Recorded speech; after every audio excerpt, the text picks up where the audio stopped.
What if your biggest obstacle to thriving isn't your workload, but the old success story you've never questioned? In this episode, Selig, author of the book Thriving: How to Create a Healthier, Happier, and More Prosperous Life, challenges the expectation minus reality thinking and invites you to self alter your life, shifting from comparison and control to curiosity, rest, and intentional being. Like this episode, subscribe to our channel, and DM Future to continue the conversation. My name is Arjan Visser, human centered futurist, and your host. Rand, welcome to the All Journey. Oh, it's great to be here with you today, Arjan. Yeah, I really already enjoyed our pre talk before we went live, and that just crystallized to this one question: what if thriving is something we reach? It isn't something we reach, actually, but it's something we steward over time through our awareness, our intention, and even our rhythms. Yeah, I completely agree with that. I think that thriving is not a fixed point. It's a fluid thing, and in fact, it's probably helpful for your listeners to think about thriving as the climate, an average over the time, not just any given day. It's not the weather, because any given day might not be so good. But there is an average and you can be thriving. And I'm looking forward to digging into what it takes to thrive with you today. That immediately makes me think that I can't plan it. It's not, I can't measure it in a way on the short time. I probably need a longer period. And then with hindsight, I see how it evolves. Is that correct? Mm, I don't agree with that. I think at any moment, you know whether you're thriving. You feel you feel full. You probably can find yourself with maybe a smile on your face. It's a set of feelings. Is it measurable? In that sense, yes. You're not having aches and pains or regrets, right? You're in the present moment, and yes, that's because you've probably gotten to know yourself well. That's probably because you're done a good job of some self assessment to reach that moment in time, and then the next moment may be a little bit different. So have you um, noticed something that those people who are thriving having in common through your research? Absolutely, absolutely. I think of it kind of like a rich stew. So the ingredients, there are many, many ingredients to it, and to have a yummy stew that works for you, your ingredients may be a little bit different than my ingredients, and there may be a few more or a few less in it, but there are ingredients, and those are not mysterious. Uh, they include your habits, and people need to really do an inventory. What are their habits? What are the good habits? What are the habits that are not so good? What are the habits that are missing? What are the routines in your everyday and in your annual process are working for you? People who are thriving have routines that are working. They have the ability to set boundaries and to say no. They know what's essential about what they're doing, because it's very easy in our world to be overwhelmed and to try to do too many things. Um, I think they're lifelong learners. They're curious. They're willing to learn from their mistakes. They take care of themselves, uh, and it goes on from there. They have gratitude. They're of service. There are many ingredients, and the proportions may be different. Every time you make the stew, it may taste a little different. And sometimes, curiously enough, I don't know if you've had this experience, Arjun, but sometimes when I let the stew sit on the for a day or two, it tastes even better. Definitely. Yeah, definitely. When you're making, I- I'm not the I'm the eating guy. I'm not so much the cooking guy. I know when my wife makes a good stew and it smells amazing, we always have to say like, yeah, but we make it for tomorrow because then it rests and Right, right. it tastes really better. And it's actually not. It doesn't taste better. There's a deeper taste. Yes, yes. And Mm, I remember that's our last conversation that we had just one on one.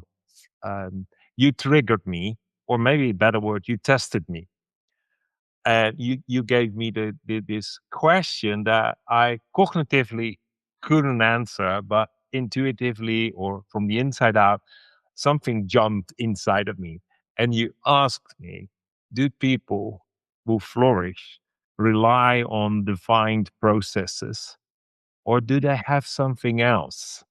Do they have processes?" And that really triggered me. And I've been pondering about it for a while. And and I know you have been too.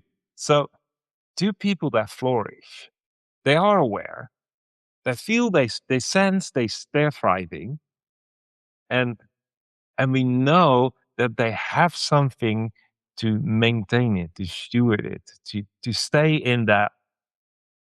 Maybe zone doesn't justify, but just for the ease of words, that they stay in that zone, that state of flourishing. So what could be their processes? What are your thoughts about that? well, um, I think the starting point, if you're going to take this on in a meaningful way, it has to start with self awareness, and we all know ourselves to some degree, but a deeper dive into this is really a key part of it. You have to know what your strengths are, your weaknesses. You have to know your preferences. You have to know your values. You have to know about your personality. Uh, are you introverted? Are you extroverted? What kinds of things trigger you?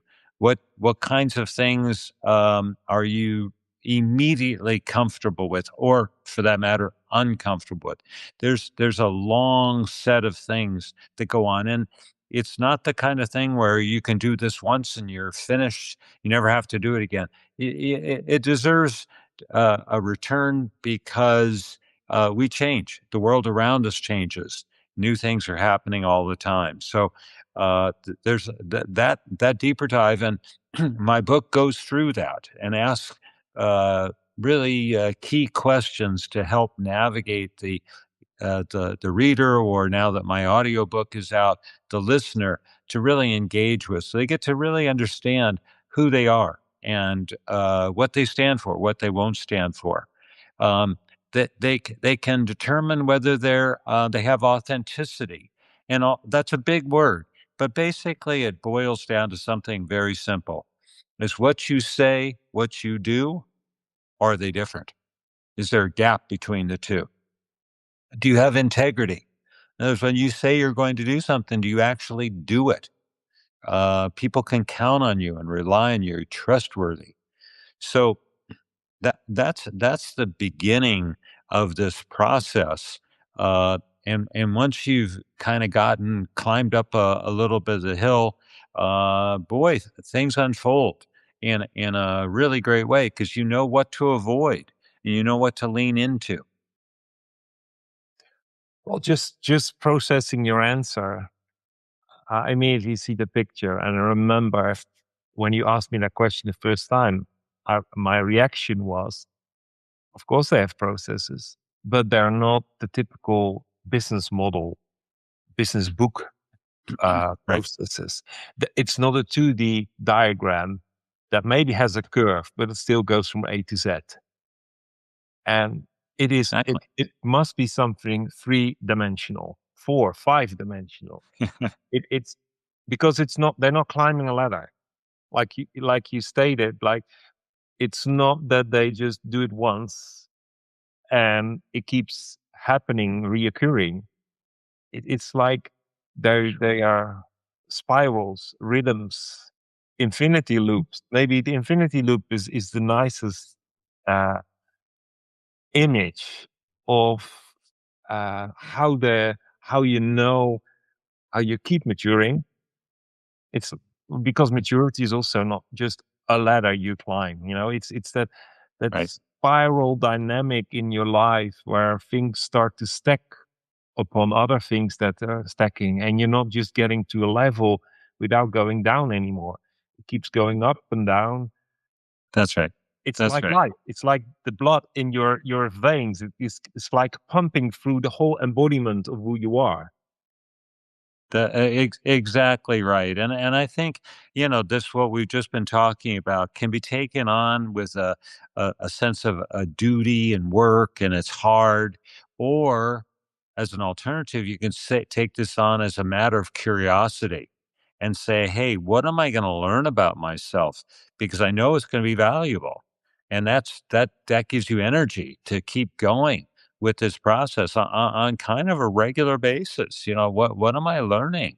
What am I learning about the world? What am I learning about myself? That is going to make me a healthier and a happier and a more prosperous person. Yeah, and I think our answers are the easy part. Although finding language to articulate how those rhythms look like is already a hard job. And hard, I mean, you have to be attentional. You have to be fully invested. It's not something you do on the side. It's the core. It's like your blood's veins, your systems, and it's pumping life around. And in Right. your previous answer, you already mentioned that you know what you keep out and what you let Right. in. Right. But that Yeah, triggers to me that it is you know how to nurture and sustain and protect and grow your intrinsic motivation in all its dimensions to keep that internal flame alive and not give it away. exactly. Relationships, having deep and enduring relationships is a really key part of thriving. And I tell people the most important relationship you'll ever have in your life is the one with yourself. So this leads to self compassion and self care and self love so that you can continue to nurture and steward your own life. Yeah. I recognize that it helped me to stay away from words like we, us, and team and talk about you and I. Yeah. Yeah. Yeah. Because when I talk about you and I instead of we, I couldn't leave myself Right. out. But then you're spending your energy that you need to keep on flourishing instead of that you are just sustaining your flourishing. And actually, by that, be a way more valuable uh, part in the relationship.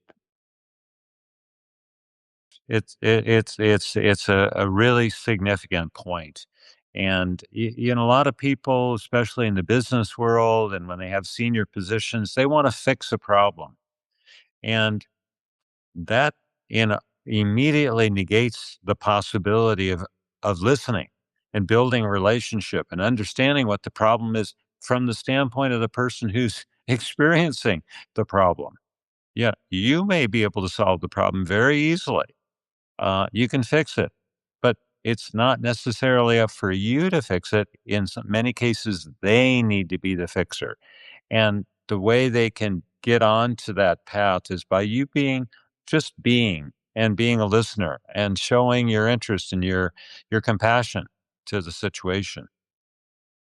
So, actually, we're talking about what the core is about who I am, who I am becoming. And at the same time, it's also the core of my intrinsic motivation. We Yeah. talked about the paradigm, what's our mindset. Uh, what you mentioned, what's meaningful. You have to be authentic. Yeah. And I think that the fourth one is that I know and I want to know and I need to know more about what the role is in my life of rest and play and not just for recovery, but just beyond that. Because when I am going in the rest, playful through life, I have better ideas. I'm more courageous. I experiment. I learn fast. And it all helps me not to just think in concepts, but also to embody it, to make it part of life, to just raise my threshold. I'm not falling back all the way down to survival mode every time something overwhelms me. So, how do you see rest and play in your own life as you are maturing, walking this life of being a prosperous soul? Well, it's something. It's one of my processes actually. I have work and a purpose, a mission that I love. It gives me energy, but I also need and know that I need to take time away from that ongoing nature of that mission to rest, to play and be playful, to have humor. Um, it's absolutely essential. So I take a day off every week. Doesn't matter how many things are on my schedule. I take a day off. I don't go and do digital work. I don't go shopping. I meet with friends. I spend time with my wife. Yummy food, movie, uh, uh, you know, uh, music, dancing, those kinds of things. And to this point, there's something I just came across from Leonardo da Vinci. Leonardo da Vinci, what an amazing, amazing person. He said, every now and then, go away, have a little relaxation. For when you come back to your work, your judgment will be sure.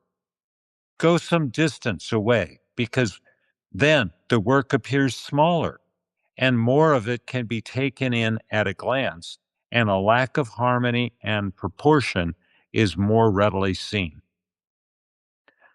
This is Leonardo. Um, and it makes our point that sometimes we get a little overwhelmed, and our normal good judgment gets diminished or diluted. So what do we do about that? Well, step back, take a breath, take a walk in nature, do something different for a while. And this is where things like music and art can be so magnificent, not only joyful, but beneficial. Not with the sense of, oh, I need to go to the museum or I need to listen to this piece of music so that I can. No, but just to relax, to just savor, to let things marinate. Yeah, exactly. Because even when I put things aside, take time, when I'm thriving, when I'm in my what is authentically my way to walk and my path, then those moments that I step away, I do not disconnect fully. I actually got it, Right. go thinking about it without pressure on a higher frequency, and actually I things sort out. You start to see structure. You also start to see things inside out, and mentally I love it, and maybe that's the futurist in me. But and it's training. You know, when I imagine it in a restful, playful state, can I turn it around in my mind, in my thinking, in my imagination? Can I literally to it from the other end? Can I see the back of the idea? And that's where futurizing is coming in, because you look at what's next, not from this point of view, but actually from the future. Like Covey stretched us, right, with the end in mind. What can you also look to your idea, to your crazy thoughts, with the end in mind, where it's leading to? Because that is actually making it meaningful, and that's where it connects to the mission you already shared, um, which leads actually to maybe the last question. But now you'll probably trigger more questions. But what is that thing that we actually should give a name? So what's that one thing that you actually want to sustain in your life to make sure that you keep thriving, keep flourishing? So what would be that one thing? Well, I believe this is that we're all unique, and and there's amazing things within each of us which are a little bit different. And so I think the one thing is the belief that you can design your own life and you can be the author of your own story. It's enormously powerful, and we have that power. We just need to unleash it and be okay with it. That you are you. You don't need to fall into comparison with anybody else. You can be on your path to becoming, uh, your best and truest self, and better than you were a year ago, and so on. And that belief that you can design your own life, I think, is absolutely the core to building and creating a thriving life, and a life that is going to lead to health and happiness and prosperity. Yeah. Yeah, and other perspective on the same thing, like im- let's implement it immediately, is that you are unique. So your life path is unique. So you Yeah, you can design your life. There are so many good things to do, but you have to find that one narrow path that's only yours to walk, that's fully aligned with your design and who you are becoming. yeah, And that in itself is an adventure, finding and walking that yeah. narrow path, as we call it from a long time ago. Um, and everyone has their own narrow path, and together it's probably an amazing, colorful fabric of threads. But we all have to be authentically our own thread through life, and that means we have to be intentional. Very intentional. Absolutely. Very observant. Um, you know, in our modern world, there are a lot of people who are stuck around their definition of success, and our societies have very powerful messages defining that. And the way I try to navigate through that question, that important topic, is to describe two worlds that we all live in. One is the doing world. The doing world is the external world. This is where you're making money and you're spending money and you have a title and you have goals. Um, it's very important, of course. But the other world is the interior world. This is the being world. The being world is a lot about your feelings. It's things like being at peace, feeling fulfilled, being a certain kind of person, like being a good listener or being respectful, being kind. And most people that I've observed, and that's a lot of people over a long period of time, pretty much move, if they move at all, from doing to being. Maybe the being comes much later in life. It can come actually, though, at any time. And the earlier you start this, the more robust and useful and powerful it will be for you. The bottom line is this: if you focus on being a certain kind of person, defining success from that standpoint, from who you are as a person, as a human being, then you will have less stress, more happiness, greater impact, and greater fulfillment. So that's what I tell executives. That's what I tell young people. Focus first on being, and then take that being that you're still working. It's like a piece of clay. You're still working that being, but being out in the world as that person. Yeah. Yeah. And then with being, and those who have heard me before, I always talk about becoming. And actually, in many languages, they're the same word. So being is not a state. It's not a static thing. It's that dynamic dimension of unfolding and becoming. And we know that doing doesn't define us, but being is what is expressed through our actions. And at the end of the day, that's what defines us. But I want to highlight the answer you gave before, redefining what success means for you. That's coming back through the last podcasts, maybe over 10 podcasts back. It started to come back nearly every time. We have to redefine success.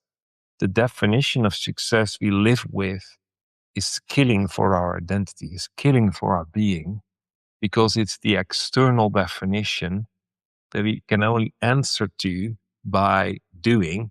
And actually, it's a threat for our intrinsic motivation. And Yeah. even our own expectation of what success looks like is actually in the word expectations become something we start to compare ourselves to.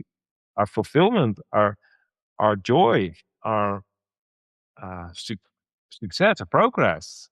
And it all doesn't help to stay in that state of flourishing, prospering, because comparison kills, well, you could say nearly everything.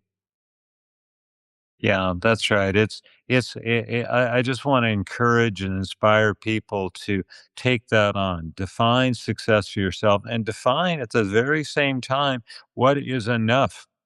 This is the other thing. More is not the answer for nearly anybody I know or have ever met. It's not the answer to quality in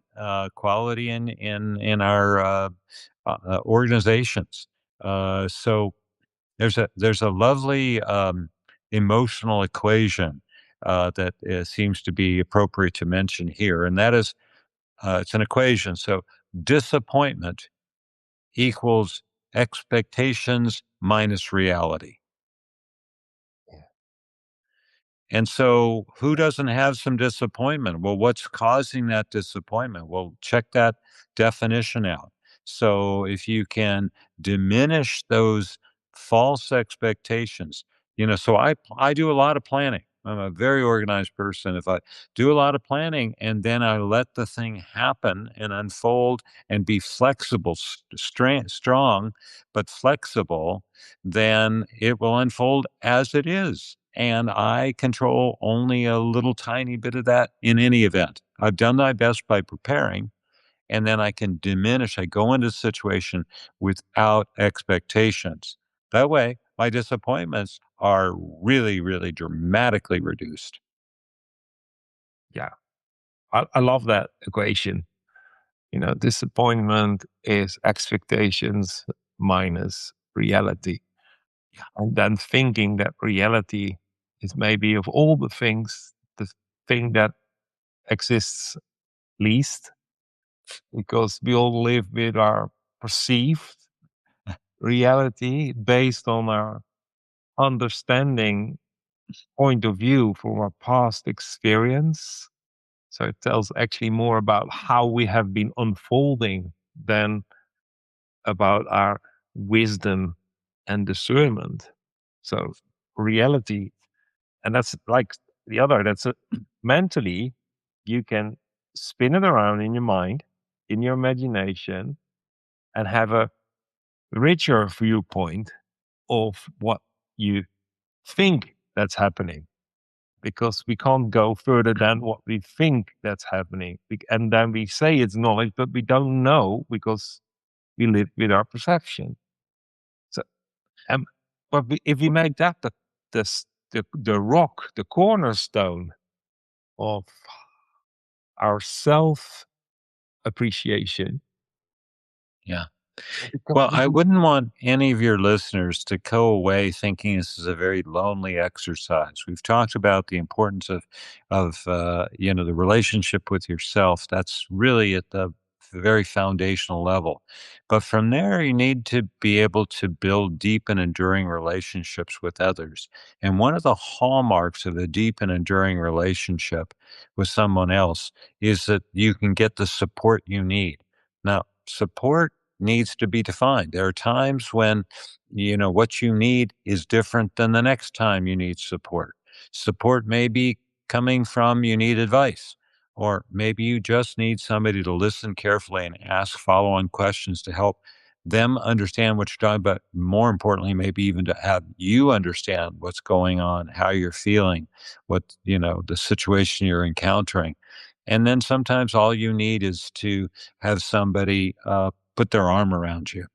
So you need to telegraph and very clearly, can I ask you for some sort support of this nature right now?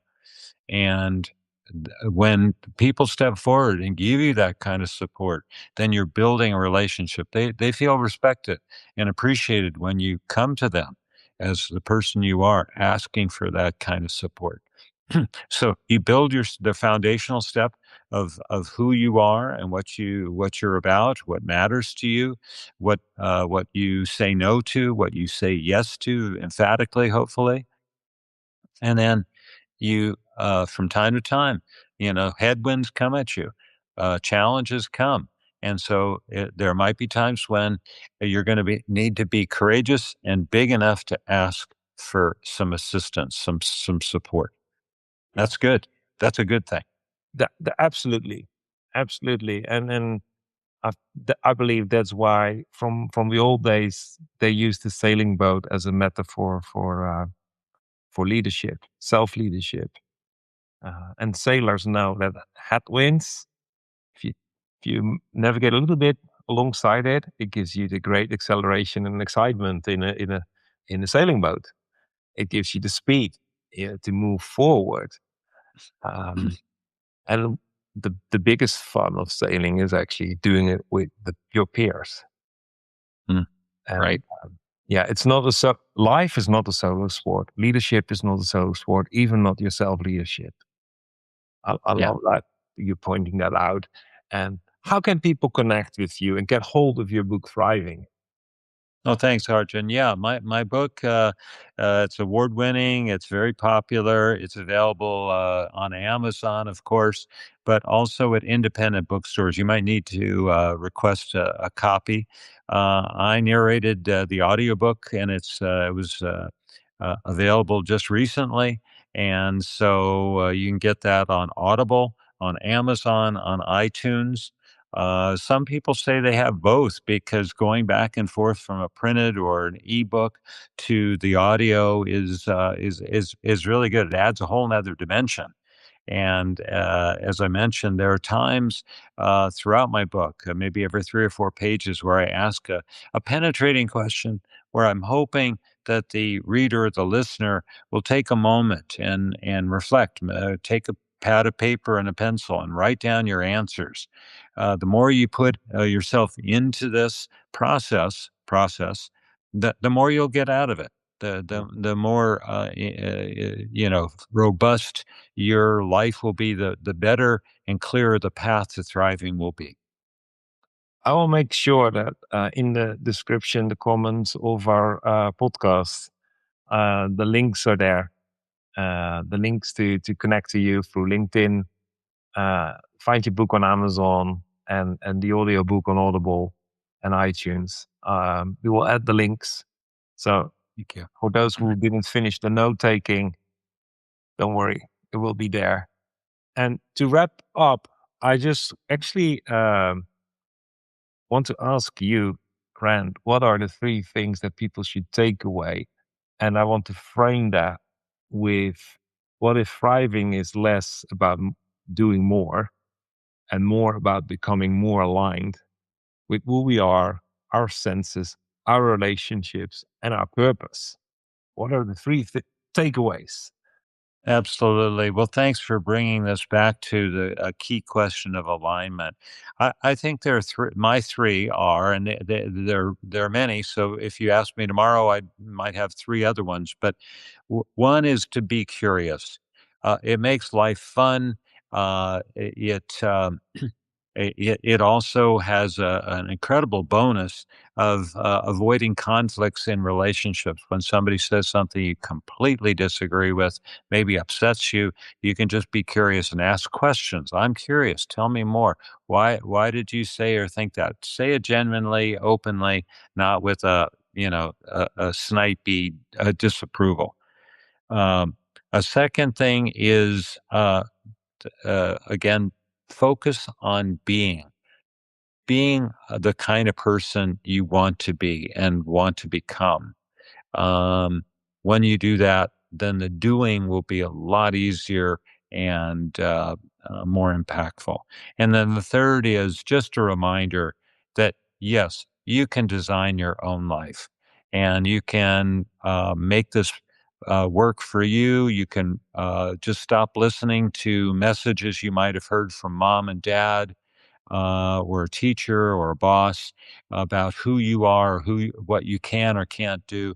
You can design your own life. You can build it, and you can be the author of your own story, which is a very powerful thing because then you can edit, you can delete, and you can also then uh, create new future scenarios for yourself, which is a lovely, lovely thing to do. Yeah. Well, I want to add to that one, set yourself free and release yourself from self-imposed expectations or just the expectation that has been set by your upbringing, your culture, or your past experience. And the second one, and don't go all the way to three, but we have five today, is don't forget that rest and play and your imagination are not just power tools when you have time off. They're the power tool to actually nurture and steward that you keep on flourishing and stay in the rhythms of life and deal with the headwinds or any other direction the wind comes from and accelerate on the path that you are created to go. Very good. Very good. I want to thank you, Rand, for today's podcast. Time went fast. And I also want to thank everyone who is tuned in, stayed with us to the end. And I trust that bits and pieces, or maybe the whole conversation, resonated with you. And I trust that it sparked something meaningful for your own journey. So please share this in the comments, reach out to us because we love to read this and interact.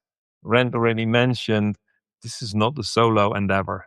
This is something we are on together. And if you can't wait for next week's podcast and you really want to explore the future with us now, I really invite you to join the Alt Dialogue, an exclusive peer dialogue for visionary leaders to pioneer the questions that really shape our leadership for the future together.